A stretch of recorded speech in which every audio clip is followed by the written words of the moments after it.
some people are already saying he's Flamengo's best coach since Jorge Jesus. I mean, extremely bold tactically, a fantastic man manager. He always seems to have clear objectives and extreme mental discipline. He seems to be a natural born leader. And of course, he's attracting a lot of interest in particular from Atletico Madrid. So this is what the final will look like. Palmeiras and Flamengo. We'll talk about this, but at a venue to be determined, which is fairly remarkable for a continental final taking place in less than a month. But it is the two Brazilian giants, Palmeiras and Flamengo, from 4 p.m. Eastern Time on November the 29th. Let's bring in our South American football expert, Mbizo Mzamane. And Mbizo, we were talking before you came on about how devastating it is for Liga de Quito to get knocked out of the competition after everything they had done to get to this point, to get to a semifinal, to have the 3-0 lead going into the second leg, but they couldn't hang on. Yeah, absolutely. I mean, look, they actually proved me wrong on a number of occasions. I thought they were going to bow out on a number of times, and they just were absolutely spectacular, using their, their ingenuity and using their gaha, we call it, their ability to dig deep and get the job done. But unfortunately, in that electric atmosphere, it was just impossible for them at Palmeiras. They played a wonderfully high line. They attacked from the get-go, and Flaco Lopez and Victor Roque were just unbelievable.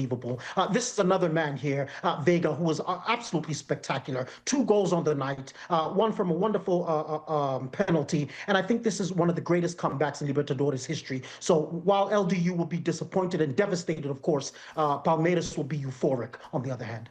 Mbizo, you know I'm always rooting for the underdog, so I love the representation we saw from Ecuador, from Argentina at the semi-finals, but somehow we find ourselves on an all-Brazil final once again. Even looking at the past winners there on the graphic, it really does open our eyes to their dominance in this tournament. Just tell me about their journey and where they are right now in terms of Brazilian football.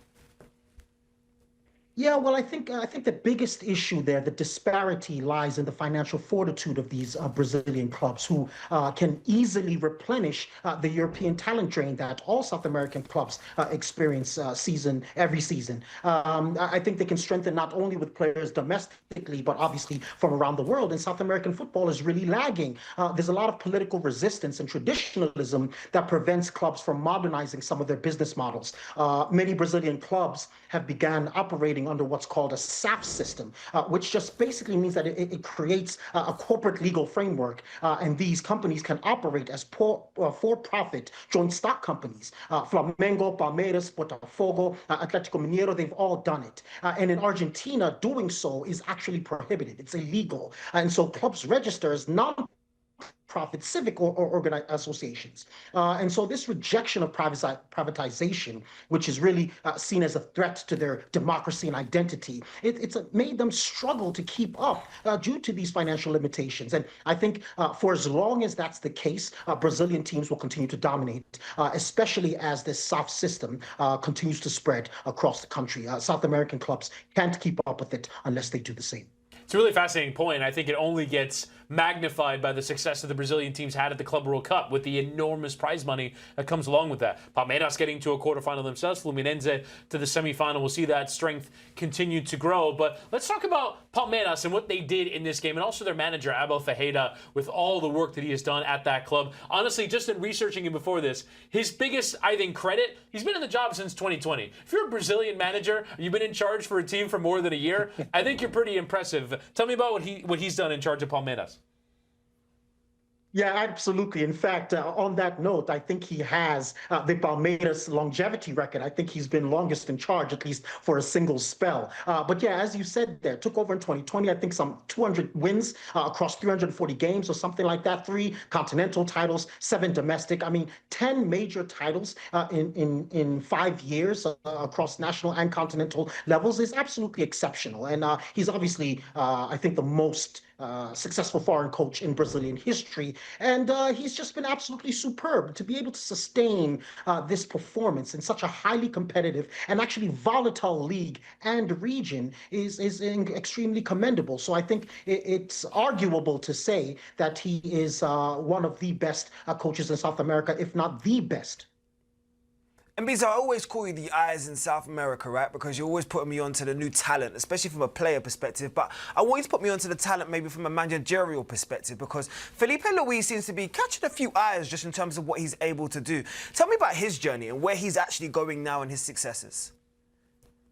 Yeah, he's been absolutely superb, and I've gushed about him before, especially during World Club Cup, where I was talking about how his tactics are so modern and his line is so high that he competes with some of the best in the world, including Pep Guardiola, the Messiah himself. So, and it's just funny because when he signed for Flamengo as a player in 2019, he declared that he would one day coach this club, and that's exactly what he's did since he retired in 2023. He's almost close to 7 titles already as a coach. He declined an offer early on to be the Brazil national team coordinator, and within a year of that, he was appointed as manager after Tite's dismissal. So he's just been superb, so good in fact that some people are already saying he's Flamengo's best coach since Jorge Jesus. I mean, extremely bold tactically, a fantastic man manager.